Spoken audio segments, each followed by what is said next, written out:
के लिए जल शक्ति मंत्री गजेंद्र सिंह शेखावत का 2 दिवसीय दौरा हुआ।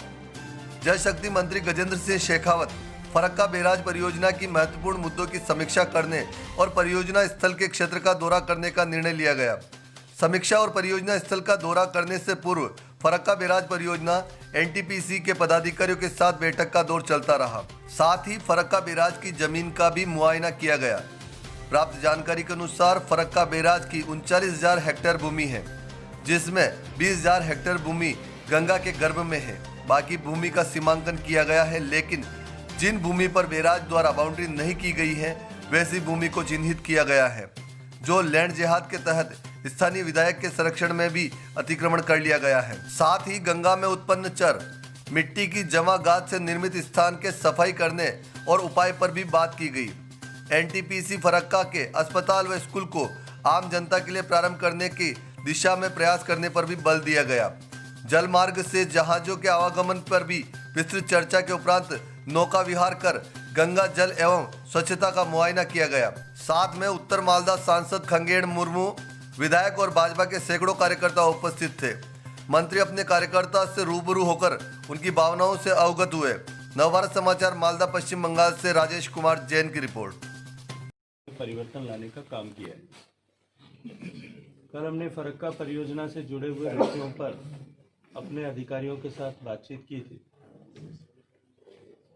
हमारी बातचीत के उपरांत जो विषय आए उन विषयों को लेकर के जिला प्रशासन के साथ में भी बैठक की। 2-3 तरह के विषय मुख्य रूप से हैं, जिनमें से एक फरक्का परियोजना की जमीन पर अतिक्रमण का विषय है। यहाँ के स्थानीय नेताओं के संरक्षण में और राज्य सरकार के तंत्र के प्रशासनिक तंत्र की उदासीनता के चलते हुए भारत सरकार की स्वामित्व की इस भूमि पर अनेक लोगों ने उनके घरों पर, जमीन पर अवैध रूप से अतिक्रमण करने का प्रयास किए। हमने कल जिला प्रशासन को भी इस बात के लिए आगाह किया है, आग्रह किया है कि इन घटनाओं की पुनरावृत्ति न हो और इसमें जो अब तक लोगों ने इस तरह का काम किया उनके इवैक्यूएशन के लिए शीघ्र काम किया जाना चाहिए। सीआईएसएफ की सिक्योरिटी और ज़्यादा हमारी संपत्तियों के लिए कैसे और ज़्यादा सिक्योर हो सकती है, इसके लिए भी हमने जो है कल निर्देश दिए। फरक्का बांध लगभग 45-50 साल पूरे कर चुका है। बांध के गेट्स के पुनर्निर्माण के लिए उनके नए गेट लगाने का काम चल रहा है। कोरोना की आपदा के कारण से कुछ काम विलंब हुआ है, लेकिन बचे हुए जो गेट्स हैं, जो गेट बदल दिए गए हैं, उसके बाद में जो बचे हुए गेट्स हैं वो अगले 6 महीने में पूरे बदल दिए जाएंगे। फिश लॉक जो नदी में hilsa against the stream flow करके आती है, वो नदी में उसका निरंतर आगमन बना रहे, स्पेशली ब्रीडिंग सीजन में। उसके लिए जब इस फरक्का बैराज प्रोजेक्ट को बनाया गया था तब एक फिश लॉक गेट नंबर 23-24 के बीच में दिए गए थे, 2 फिश लॉक। वो 1998 से इनऑपरेशनल है, वो काम नहीं कर रहे हैं। मैंने कल उसकी भी समीक्षा की है और हमने निर्देश दिया है कि उसकी डिज़ाइंस जो अप्रूवल के लिए आई हुई हैं उनको शीघ्र डिज़ाइन को कंप्लीट करके आने वाले 6-8 महीने में वो फिश लॉक्स में बना दिए जाएं, ताकि नदी में हिल्सा का निरंतर ब्रीडिंग जो है वो बना रहे, उसमें किसी तरह की रुकावट नहीं आए। फरक्का बैराज पर जो रोड बनी हुई है उसकी हालत बहुत ख़राब हो गई थी। पिछले वर्ष जब मैं यहाँ आया था तब हमने इनिशिएटिव लेकर के निर्णय किया था कि इस रोड को वापस रिकंस्ट्रक्ट किया जाना चाहिए। पहले इस तरह की धारणा बनी थी क्योंकि नया ब्रिज बन रहा है, उसके कारण से अब इसको रिपेयर करने की इतनी आवश्यकता नहीं है, लेकिन फिर भी हमने उस रिपेयरिंग को कंप्लीट किया है और पूरे ब्रिज को इल्यूमिनेट किया है, उसके ऊपर लाइट्स लगाई है ताकि लोगों को सुविधा हो सके। कटाव यहाँ एक बहुत बड़ी समस्या है। हालांकि कटाव जो है वो प्राकृतिक है और भारत में नहीं, केवल गंगा में नहीं या केवल बंगाल में नहीं, देश के अन्य हिस्सों में जहाँ भी बड़ी नदियाँ बहती है और बरसात में जिन नदियों में बहुत ज़्यादा वेग होता है उनमें सभी जगह पर कटाव की ऐसी स्थिति है। असम का भी संकट है, गोदावरी नदी के किनारे भी इस तरह के संकट हैं, गंगा के पूरे प्रवाह क्षेत्र में है, कोसी में भी इस तरह की समस्या है। तो देश की सभी ऐसी बरसात में तेज बहने वाली नदियों में इस तरह की चुनौतियां आती हैं। भारत सरकार राज्यों के सहयोग से इन कटाव को रोकने के लिए अलग अलग प्रोजेक्ट्स चलाती है, लेकिन फरक्का बांध परियोजना ने लगातार पिछले वर्षों में ऐसे कटाव को रोकने के लिए अपने कार्यक्षेत्र, जो उनका डेजिग्नेटेड एरिया है, उस एरिया में उन्होंने हमेशा काम किया है। ये निश्चित रूप से चिंताजनक स्थिति है, लेकिन राज्य सरकार की अकर्मण्यता के कारण से, राज्य सरकार के द्वारा इस तरह के प्रोजेक्ट्स पे काम नहीं करने के कारण से लोगों का जीवन निश्चित रूप से खतरे में पड़ा है। और ये जो है, इस समस्या का भी स्थायी समाधान हो, इसके लिए हम अंतर्राष्ट्रीय स्तर पर भी एक अध्ययन करके कि पूरी दुनिया में इसके लिए नई टेक्नोलॉजीज क्या बनी है और इसके क्या ऑल्टरनेटिव्स हो सकते हैं, इसके लिए भी एक सब ग्रुप का गठन किया है, ताकि पूरी दुनिया के ऐसे जो है चैलेंजेस को किस तरह से मिटिगेट किया गया उनका अध्ययन हो सके और इसका हम एक स्थायी समाधान कर सकें। सर 2021 जो चुनाव है बंगाल में आप लोग किस रूप से लड़ेंगे? देखिए, 2011 में माँ, माटी और मानुष के नाम पर जो सरकार बंगाल में सत्ता पर आई, लेकिन आने के बाद भी उन्होंने न माँओं की या माताओं की समस्या के समाधान के लिए काम किया, न बंगाल की माटी या बंगाल प्रदेश के विकास के लिए काम किया, और न बंगाल के मनुष्यों के जीवन में कोई परिवर्तन आ सके इस दृष्टिकोण से काम किया। इन सारे विषयों में बंगाल की सरकार एब्सोल्यूट जो है फेल हुई है। इसके विपरीत बंगाल की सरकार ने 3 प्रमुखता से काम किए।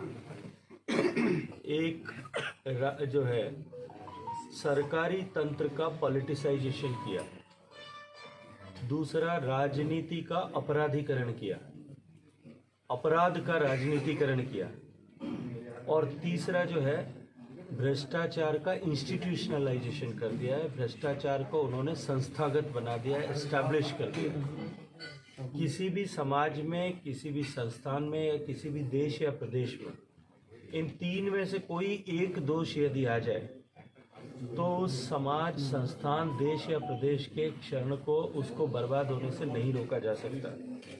दुर्भाग्य से ये माँ, माटी और मानुष के नाम पर आई हुई सरकार ने इन तीनों ही विषयों को खुला समर्थन दिया है। लेकिन क्योंकि मैं 2011, 2016 दोनों चुनावों का साक्षी रहा हूँ, मैं पूरी जिम्मेदारी के साथ में ये बात कह सकता हूँ, अपने राजनीतिक अनुभव के आधार पर ये बात कह सकता हूँ कि अब की बार बंगाल में परिवर्तन की आंधी बह रही है। बंगाल की जनता ने स्पष्ट रूप से मानस बना लिया है कि अब की बार बंगाल में भारतीय जनता पार्टी की सरकार बनेगी।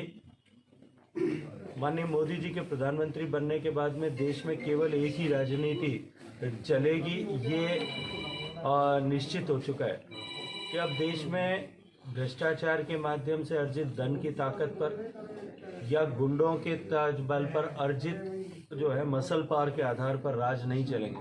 अब केवल और केवल विकास की राजनीति चलेगी, और विकास की राजनीति बंगाल के व्यक्ति भी चाहते हैं कि हमारे प्रदेश का विकास हो। ये कल्पना भी नहीं की जा सकती कि पूरा देश दुनिया का सक्षम देश करने की तरफ चले, और दूसरी तरफ बंगाल का साधारण मनुष्य जो है साधारण मूलभूत आवश्यकताओं के लिए भी संघर्ष करता है। बंगाल की जनता जाग चुकी है और भारतीय जनता पार्टी की सरकार ऐतिहासिक बहुमत के साथ में बनाने वाली है। सर शुभेंदु अधिकारी का आप लोग को दल में आएगा? थोड़ा सा इंतजार कीजिए। खिजुरिया घाट सर फरक्का बैराज का एक हॉस्पिटल है, पर्सनल बैराज का, और स्कूल है। शॉर्टेज ऑफ डॉक्टर्स और प्रॉब्लम है, कल मैं टीचर्स। स्कूल में जाकर के आया हूँ।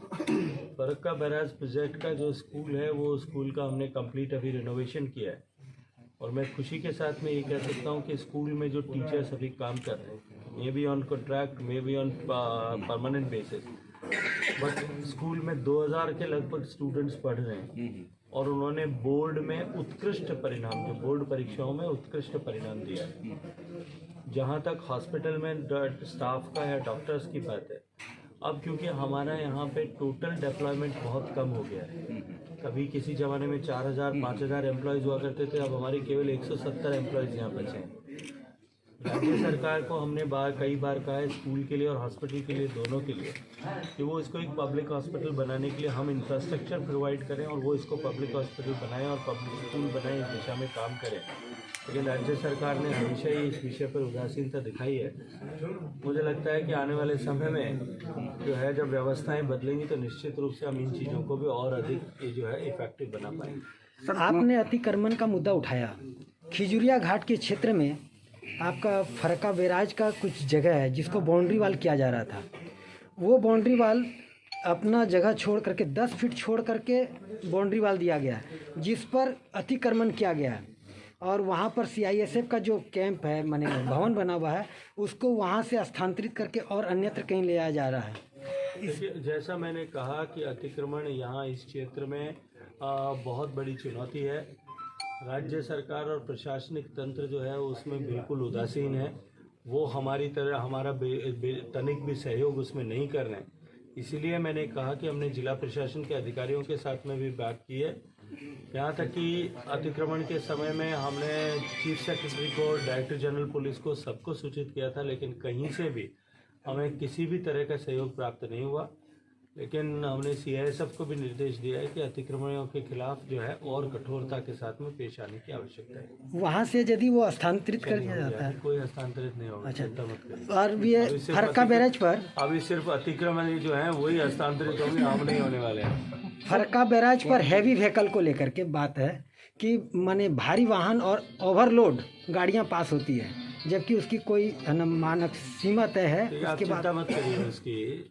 फरक्का बैराज जो है भारत के जिन इंजीनियर्स ने बनाया है और जो इंजीनियर मेंटेन कर रहे हैं वो उस क्षमतावान है। उसको लेकर के आप जो है, मुझे लगता है कि किसी तरह का भ्रम और संशय पैदा करने की आवश्यकता है। इरोशन के बारे में कुछ बोलिए, जो घाट में गंगा का इरोशन हो रहा है, उसका पहाड़ का पालन करने के लिए। आप एक बार वापस रिपीट कर लीजिएगा, आपको मिल जाएगा, मैंने बोल दिया है। चलिए, धन्यवाद मित्रों।